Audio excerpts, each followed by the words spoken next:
저는 여러분과 함께 옛사람과 새사람이라는 제목으로 오늘 말씀을 나누고자 합니다. 이 세상에는 이제 50억이 넘는 사람들이 살고 있습니다. 그 사람들은 피부 색깔을 통해서, 종족을 통해서 수다한 종류가 있습니다. 그러나 이 많은 사람들을 분류하면 간단하게 두 종류의 사람들로 분류가 되는 것입니다. 그것은 곧 옛사람과 새사람인 것입니다. 타락한 아담의 자손으로 태어나서 살고 있는 사람들은 모두 옛사람들인 것입니다. 그러나 우리 주 예수 그리스도 안에 들어와 사는 사람은 모두 새사람으로 변하는 것입니다. 저는 오늘 이 옛사람과 새사람이 어떻게 다르며 어떠한 성품을 갖고 있는지를 자세히 여러분에게 말씀드리고자 합니다. 누가복음 15장 11절로 24절에 보면 탕자의 비유가 있습니다. 이 비유 가운데 둘째 아들의 생애를 통해서 보면 옛사람과 새사람이 그렇게 분명하게 나타날 수가 없습니다. 그러면 첫째로 옛사람은 어떠한 사람인가 여러분과 함께 알아보고자 하는 것입니다. 옛사람은 인본주의적인 사람인 것입니다. 이 둘째 아들을 보면 아버지 집에서 행복하게 살고 있었습니다. 먹을 것, 입을 것, 살 것을 아버지가 다 준비해 주었습니다. 아버지의 자상스럽고 따뜻한 사랑이 그 아들을 위해서 모든 필요한 것을 다 공급해 주었습니다. 그럼에도 불구하고 이 둘째 아들은 아버지를 섬기며 아버지의 권위하에서 살기를 원치 않았습니다. 나는 아버지의 권위를 벗어나서 내 독자적으로, 내 중심으로 마음대로 살고 싶다. 그러므로 아버지에게 나아가서 내게 속한 재산의 분깃을 내게 주소서. 내게 주어서 나도 아버지 권위하에 살지 않고 독립해서 살겠습니다. 그와 같은 태도를 취했습니다. 그러므로 여러분 이 둘째 아들이 취한 태도가 바로 오늘날 아담과 하와가 취한 태도요. 오늘날 옛사람이 취하는 태도인 것입니다. 아담과 하와는 하나님 아버지께서 일체를 예비하시고 준비하시고 자상스럽고 따스한 사랑으로 돌보아주는 에덴 동산을 저버리고 자기가 하나님처럼 되어서 하나님 권위를 벗어나서 인본주의로 살기를 원했습니다. 그 아담과 하와가 하나님을 저버리고 떠난 이후로 오늘날 인류들은 대다수가 하나님을 저버리고 하나님이 지으신 하늘과 땅과 세계를 강탈해가지고 있어요. 인본주의로 삽니다. 인간 중심으로 삽니다. 자기 멋대로 삽니다. 이것이 바로 옛사람의 특성인 것입니다. 여러분 이 아들을 보면 아버지의 재산을 나누어 가지고는 곧장 먼 나라로 도망을 쳐버렸습니다. 아버지의 권위가 미치지 아니하는, 아버지의 손길이 미치지 아니하는, 아버지의 꾸짖는 소리가 귀에 들리지 않은 그 나라로 도망을 치고 말한 것입니다. 오늘날 아담과 하와 이후로 하나님을 떠난 백성들은 하나님의 율법의 제재를 받지 않은 세계, 하나님이 두렵지 않은 세계, 인간 마음대로 사는 세계로 멀리 멀리 도망치고 말한 것입니다. 오늘날 우리가 사는 세계는 하나님이 없는 불법의 세계요, 세속적인 세계요, 허랑방탕한 세계인 것입니다. 하나님의 법이 지켜지지 않으니까, 하나님이 두렵지 않으니까 인간은 마음대로 자기 뜻대로 살 수 있다는 것입니다. 그 결과 이 아들은 어떻게 되었습니까? 이 아들은 아버지의 권위를 떠나 아버지의 손길이 없는 먼 나라에 가니까 자연적으로 이제는 허랑방탕하게 사는 것입니다. 자기 마음대로 사는 것입니다. 자기 자고 싶은 시간에 자고 깨고 싶은 시간에 깨고 먹고 싶은 건 마음대로 먹고 입고 싶은 건 입고 마시고 그리고 이 세속적으로 나가서 허랑방탕하고 살아도 아무도 그를 자상스럽게 돌봐주는 사람이 없습니다. 이제 그는 자기 자유라고 생각하는 것입니다. 그래서 끝없는 허랑방탕의 수렁으로 빠져들어간 것입니다. 오늘날 여러분 하나님을 저버린 아담과 하와 이후 인생들은 이와 같이 하나님의 법적인 제재를 벗어나니까 하나님이 두렵지 않으니까 끝없는 허랑방탕의 인류 역사를 창조하고 있는 것입니다. 인간은 영적으로 하나님을 떠나서 자기 마음대로 여러 가지 잡종교를 만들어서 하나님을 반역한 행동으로 그 잡종교를 믿든지 그렇지 않으면 우상을 섬김으로 영적인 방종을 계속하고 있는 것입니다. 인간은 정신적으로 인본주의 혹은 무신론에 서서 권력 만능주의, 물질 만능주의, 쾌락 만능주의를 쫓아서 끝없는 정신적인 방종의 생활을 해가는 것입니다. 이래서 인간은 어디를 가나 하나님 없는 세계 속에서 자기 마음대로 살려고 행패를 하고 있는 것입니다. 또한 육체적으로는 술 취함과 약물 중독과 방탕과 부도덕과 불륜적인 육체적인 방탕이 끝이 없습니다. 인간은 자기의 말초신경을 자극해서 쾌락을 누릴 수 있는 것이면 무엇이든지 행하려고 하는 것입니다. 이러므로 하나님이 계시지 않은 세계에는 어떠한 방탕도 다 허용되고 자기 마음과 육체의 욕심대로 다 행해야 되는 것입니다. 더구나 여러분, 아버지를 멀리 떠난 이 사람에게는 여러 가지 나쁜 친구들이 있어서 끊임없이 나쁜 친구들의 유혹으로 말미암아 점점 재기불능의 타락의 세계로 흘러들어간 것입니다. 그처럼 오늘 우리의 나쁜 친구는 원수 마귀입니다. 마귀는 수많은 귀신과 더불어서 사람들을 끝없이 부패하게 만듭니다. 도적이 오는 것은 도적질하고 죽이고 멸망시키는 것뿐이라고 성경이 말했었습니다. 그래서 원수 마귀는 귀신들과 함께 사람들 속에 온갖 탐심을 일으키고 온갖 탐욕을 다 일으킵니다. 육신의 정욕과 안목의 정욕과 이 세상 자랑을 쫓아 멸망의 길로 줄다름질 치게 만들어가고 있는 것입니다. 이것이 바로 오늘날 옛사람이 살아가는 길인 것입니다. 그런데 이 성경에 보면 그 젊은 청년이 이와 같은 방탕생활을 끝없이 할 수가 없었습니다. 왜냐하면 그 나라에 큰 흉년이 다가왔었습니다. 왜냐하면 방탕의 생활에는 반드시 흉년이 다가오게 되는 것입니다. 자원이 끝없이 있는 것이 아닙니다. 그렇기 때문에 방탕의 종결은 흉년에 처하게 되고 나중에 벌거벗은 존재가 되는 것입니다. 오늘날 세계와 인류는 아담과 하와 이후로 하나님이 주신 자산을 끝없이 방탕으로 소모하고 난 다음 지금 인간은 한없는 흉년의 위기 속에 처한 것입니다. 여러분, 세계는 정의의 흉년이 다가왔었습니다. 오늘날 세계에는 힘 있는 자가 정의가 되고 힘없는 자는 무조건 짓밟히는 이와 같은 세계에 살고 있습니다. 우리가 왜 국민일보를 창간했습니까?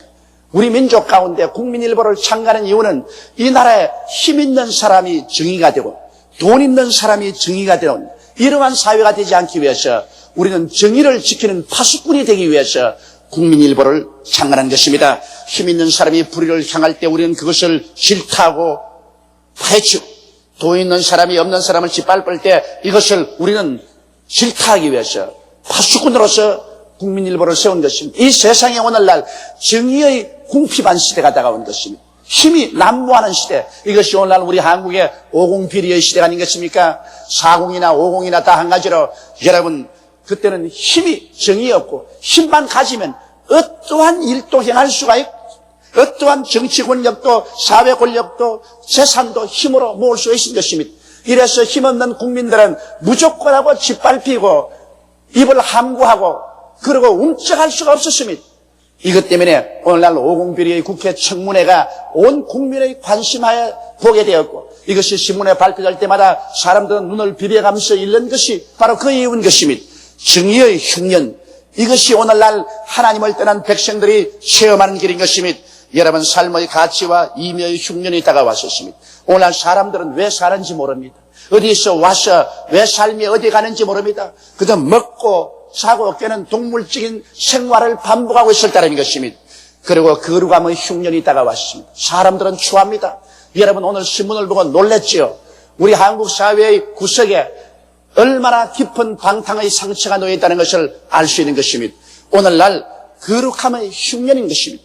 그리고 평화의 흉년이 다가왔습니다. 어느 곳에 가나 사람들은 서로 물고 찢고 싸우고 나라가 나라를 대적하고 민족이 민족을 대적하는 평화의 흉년이 다가왔으며 기쁨의 흉년이 다가왔습니다. 겉으로는 웃지만은 속으로는 모두 다 눈물을 흘리는 삶이 오늘날 삶인 것입니다. 사랑의 흉년이 다가왔습니다. 이 세상에 진실한 사랑을 어디에서 찾아볼 수 있는 것입니까? 사람들은 모두 다 탐욕으로 꽉 들어찼고 어쩌는지 이기주의로 꽉 들어차서 자기의 욕심만 채울 수 있다면 하나님까지라도 팔아서 자기 유익을 채우겠다는 것이 오늘날 세상이니 사랑의 흉년이 다가온 것입니다. 소망의 흉년이 다가왔습니다. 우리에게 줄기찬 소망을 누가 줄 수 있나요? 믿음의 흉년이 다가왔습니다. 아무도 믿을 수가 없습니다. 누구를 믿을 수 있단 말인 것입니까?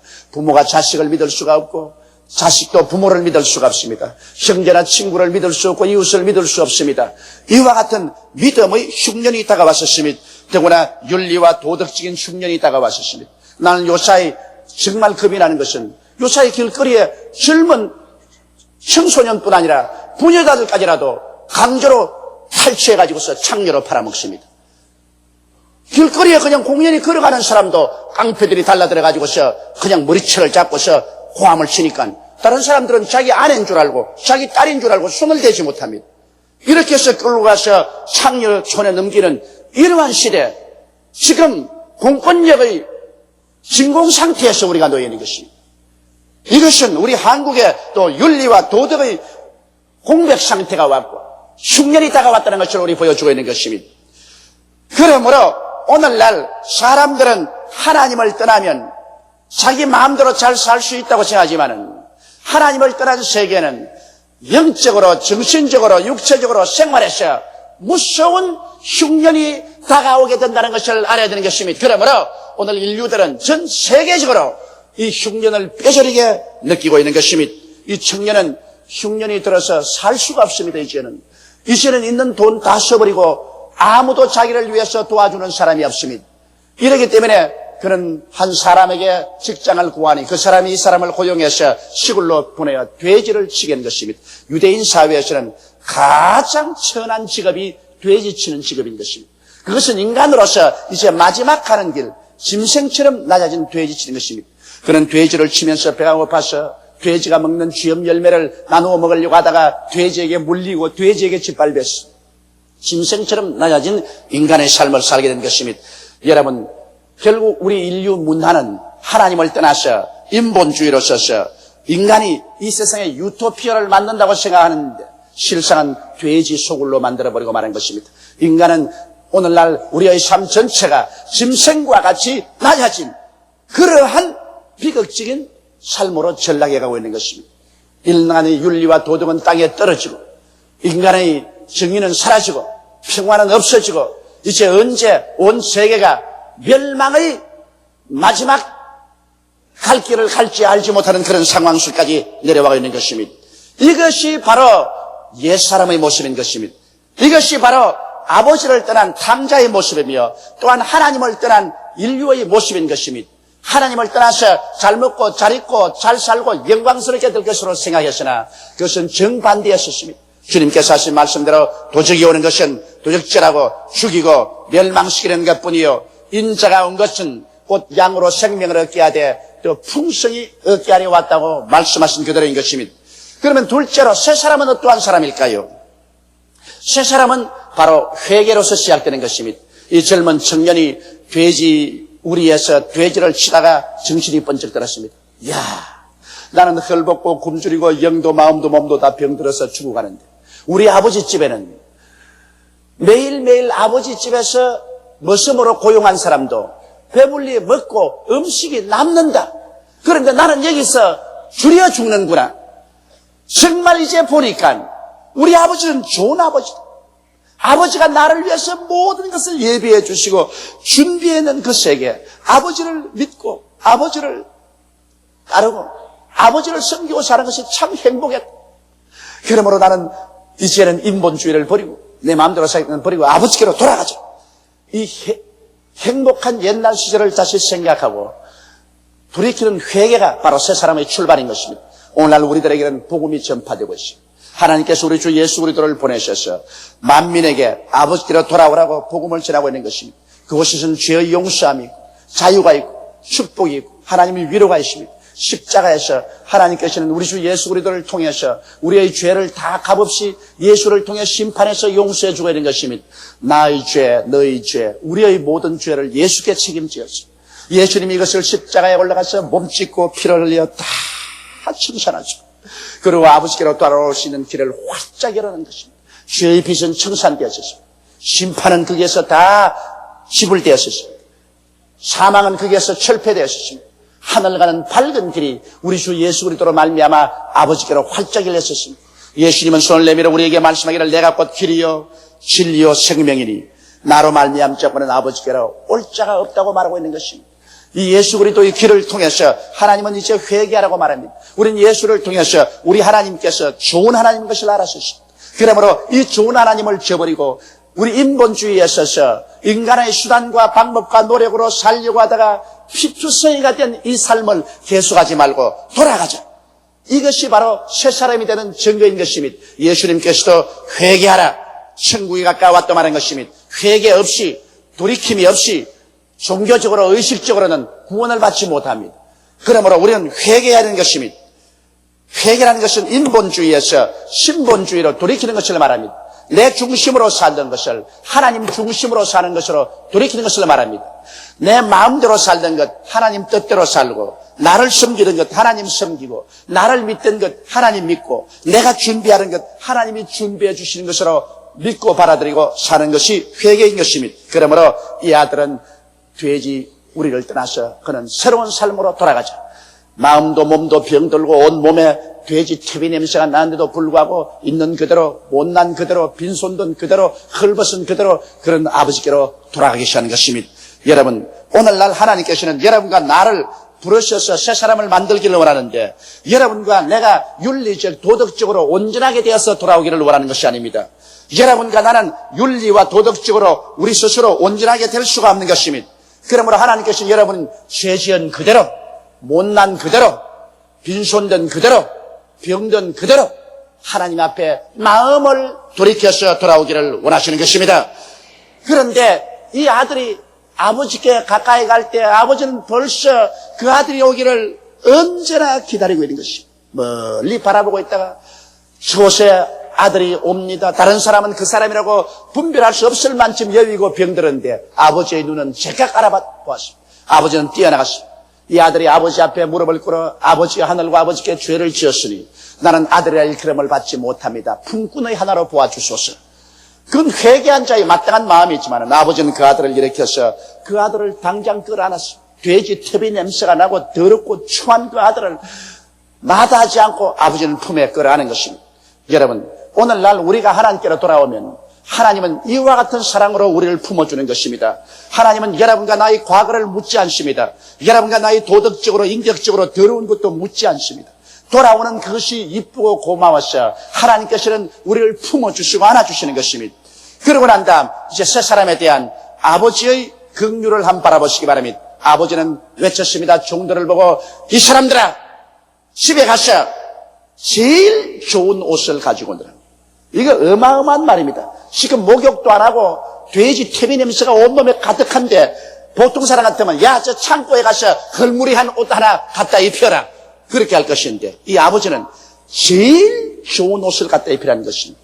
이것이 바로 우리에게 하나님이 주시는 깊은 메시지인 것입니다. 우리는 죄를 짓고 불의하고 추악하고 더러워서 영원히 심판을 받아야 마땅한데도 불구하고 하나님 아버지는 자비와 긍휼로서 우리의 과거의 모든 삶을 개의치 아니하시고 우리에게 제일 좋은 옷, 예수 그리스도의 십자가에서 보배로운 피로 산 의의 옷을 갖다 입히라는 것입니다. 전혀 의롭지 않은데도 불구하고 내 아들은 의롭게 되었다. 의의 옷을 입혀라. 그는 의인으로 칭하라. 그렇게 말합니다. 어떠한 교파에서는 사람이 구원받고 하나님 앞에 서려면 품성이 변하여 흠도 없고 점도 없이 되어야 의롭게 되고 신선이 되어서 하늘나라 간다 그러는데 이것은 딱 잡아떼어 거짓말인 것입니다. 이 세상에 여러분 흠도 없고 점도 없이 품성이 변한 사람은 아무도 없습니다. 그것은 거짓말입니다. 왜냐하면 성경이 의인은 없나니 하나도 없고 모든 사람이 죄를 범하였으니 하나님의 영광에 이르지 못한다고 했는데 인간이 스스로 품성이 온전해진다고 말한다면 성경을 부인하는 것이요 하나님을 거짓말쟁이로 몰아세우는 것입니다. 여러분 우리가 구원받는 것은 단지 아버지의 자비로 오직 믿음으로 인하여 의로운 자격을 얻게 되는 것입니다. 그래서 새롭게 된 사람은 하나님의 자비로 말미암아 예수를 믿음으로 값없이 선물로 의롭다함을 입게 되는 것입니다. 그러고 난 다음 아버지는 말했습니다. 빨리 와서 가락지를 갖다가 손에 끼워라. 아들 된 보증을 주시는 것입니다. 여러분과 제가 예수를 그리스도를 구주로 믿고 의롭게 되면 하나님께서는 아들 된 증거로서 성령의 인을 우리의 영혼 속에 쳐주시는 것입니다. 우리의 속에 성령이 들어오시는 것입니다. 예수 믿지 않은 사람 속에는 성령이 들어오지 않습니다. 그러나 예수를 믿는 사람 속에는 성령이 인으로 들어오는 것입니다. 성령이 들어오셔서 비로소 우리가 하나님을 보고 아버지라고 부르게 만들어주며 영적인 세계를 알고 아버지와 교제를 할 수 있도록 만들어주는 것입니다. 종교가 그렇게 만들어주지 않습니다. 의식이 그렇게 만들어지지 않습니다. 오직 회개하고 예수를 구주로 믿을 때 성령이 오셔야 여러분과 제가 온전히 아버지와 교제할 수 있는 것입니다. 그러고 난 다음 그 아버지는 말했습니다. 신발을 갖다 신겨라. 맨발 벗고 걸어서 발이 너덜너덜하게 찢어지고 피투성이 되었었습니다. 그게 신발을 갖다 신기라고 했습니다. 오늘날 우리는 하나님의 은혜와 사랑 없이 인간의 힘으로 살아온 동안에 우리의 발은 너덜너덜하게 찢어졌습니다. 우리는 수많은 수고와 고생과 괴로움을 당하고 가시바른 그 길을 걸어왔습니다. 그러나 이제 하나님께서는 우리에게 말합니다. 복음의 평안을 예비한 신발을 신겨라. 십자가에서 특별히 제조한 신발을 신겨라. 십자가에서 예수님이 만든 신발은 무엇입니까? 죄를 용서하는 신발이요, 하나님과 화목해서 성령을 채워주는 신발이요, 우리 연약과 병을 짊어지신 건강의 신발이요, 모든 저주를 제하고 아브라함의 축복을 우리에게 주는 신발이요, 사망을 철폐하고 부활 영생을 주는 신발인 것입니다. 하나님께서는 복음의 평안에 예비한 신발, 오중복음과 삼박자 축복의 신발을 신겨라. 여러분, 우리는 우리의 육신의 신에 신는 것이 아니라 우리 마음의 이 신을 신고 난 다음 이제는 우리는 외로운 고아와 같이 인생을 살지 않습니다. 우리는 변화받은 사람들인 것입니다. 새로운 세계 속에 들어왔었습니다. 맨발로 인생을 뛰지 않습니다. 우리는 하나님과 함께 인생을 뛰게 된 것입니다. 하나님이 예비해 놓으신 세계 속에서 들어온 것이 바로 하나님의 예비한 신발인 것입니다. 이러므로 우리 예수 믿는 사람은 하나님의 예비한 것을 누리고 살아야 새 사람이 되는 것입니다. 그리고는 이 아버지는 말했습니다. 살찐 송아지를 잡아라. 저 무리에 가서 돈도 안 되고 팔 수도 없는 여위에 비틀어진 송아지를 갖다 와서 잡아라. 그렇게 말하지 않았습니다. 살찐 송아지를 잡아라. 우리 하나님은 여러분과 나에게 이 세상에 헐벗고 굶주리고 온갖 고통을 당하면서 턱걸이로 천당에 올라오도록 만들기를 원하지 않습니다. 우리 아버지는 여러분과 나 새 사람 된 사람에게 살찐 송아지를 잡기를 원합니다. 살찐 믿음, 풍성한 소망, 풍성한 사랑, 풍성한 의, 풍성한 평강, 풍성한 기쁨 등 생명을 주시되 풍성히 주기를 원하십니다. 우리 아버지 하나님은 여러분과 내 영혼이 잘됨같이 범사에 잘되며 강건하고 생명을 얻되 넘치게 얻기를 원하는 살찐 인생을 살기를 원하시는 것입니다. 그러고 난 다음에 아버지는 말했습니다. 모든 사람을 불러서 풍악을 울리며 즐거워하자. 이네 아들은 죽었다가 살았으며 잃었다가 얻었다. 여러분, 오늘날 우리 하나님이 새 사람 된 우리들과 원하는 것은 우리는 즐거운 삶을 살기를 원하는 것입니다. 여러분, 신앙은 기쁨입니다. 예수 그리스도께서도 말씀하기를 내가 내게 기쁨을 주느니 나의 기쁨을 빼앗을 자가 없을 것이라고 말한 것입니다. 사도 바울 선생도 가장 어둡고 캄캄한 로마의 감옥에서 이제 언제 끌려나가서 목이 날아갈지 모르는 그 절박한 상황에서도 그런 빌립보 교인들에게 편지할 때 기뻐하라. 내가 다시 말하노니 기뻐하라고 말한 것입니다. 우리 예수 그리스도를 믿는 사람들이 가지는 가장 큰 유산이요, 가장 큰 힘은 기쁨인 것입니다. 그러므로 우리 하나님께서는 새 사람이 된 우리들에게는 기쁨을 누리기를 원하시는 것입니다. 성경 시편 4장 7절에 보면 주께서 내 마음에 두신 기쁨은 저희의 곡식과 새 포도주의 풍성할 때보다 더하니이다라고 말하고 있으며 시편 16편 11절에 보면 주께서 생명의 길로 내게 보이시리니 주의 앞에는 기쁨이 충만하고 주의 우편에는 영원한 즐거움이 있나이다라고 말했었으며 시편 30편 11절에는 주께서 나의 슬픔을 변하여 춤이 되게 하시며 나의 베옷을 벗기고 기쁨으로 띄우셨나이다라고 말한 것입니다. 바로 하나님은 기쁨인 것입니다. 우리는 기쁨을 얻기 위해서 이 세상에 나가서 술을 먹고 춤을 추고 게임을 해서 기쁨을 얻는 것이 아닙니다. 하나님께서 내 안에 계시니 기쁨이 충만해지는 것입니다. 여러분께서 그러므로 기도 열심히 하시고 말씀 열심히 보시고 예배 드리시고 성령이 충만하면 그에 따라서 기쁨이 넘쳐나게 되는 것입니다. 이것은 세상에 주는 기쁨과는 도저히 비길 수가 없습니다. 이 기쁨은 맑고 밝고 환하고 담백하며 영혼 깊이 가득 찬 기쁨인 것입니다. 우리가 이 기쁨을 가지고 있으면 이 인생을 살아갈 수 있는 힘이 생기는 것입니다. 이 세상에서 예수 믿는 사람들이 힘있게 살 수 있는 것은 그 영혼 속에 이 기쁨을 가지고 사는 것입니다. 이 아버지는 말하기를 먹고 즐거라 기뻐하라. 우리는 이 세상에 하나님을 의지하고 기쁘게 살아야 되는 것입니다. 우리들은 모두 탕자처럼 옛사람에 속하여 살았으며 하나님의 진노와 심판의 대상이었습니다. 그러나 이제 회개하고 그리스도 예수 안에 들어와 새 사람이 되고 하나님 아버지의 긍휼을 입었으니 감사하고 감격스럽지 않을 수가 없는 것입니다. 그러므로 이제 우리는 이 낡은 해를 보내면서 우리 속에 혹시 아직 옛사람의 흔적이 남아있지 않은가 살펴보고 이 옛사람의 옷을 활짝 벗어서 가는 해와 함께 던져버리고 다가오는 새해와 함께 그리스도 안에서 지음을 받은 새 사람을 입게 되시기를 주의 이름으로 축원합니다. 다 같이 고개숙여 기도드리겠습니다. 전능하시고 거룩하신 우리 아버지 하나님, 우리는 다 옛사람 속에 살면서 옛사람의 행실 속에 절망하고 살았었습니다. 죄책과 정죄에 짓눌리고 허무와 무의미에 몸부림치고 죽음의 절망 앞에 몸서리쳤습니다.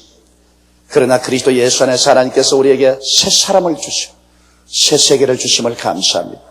오늘 아버지 하나님이시여 탕자가 돌아온 것처럼 우리 아버지께로 돌아와서 모두 다 새 사람이 되어서 아버지의 예비한 세계 속에서 행복하게 살게 도와주옵소서.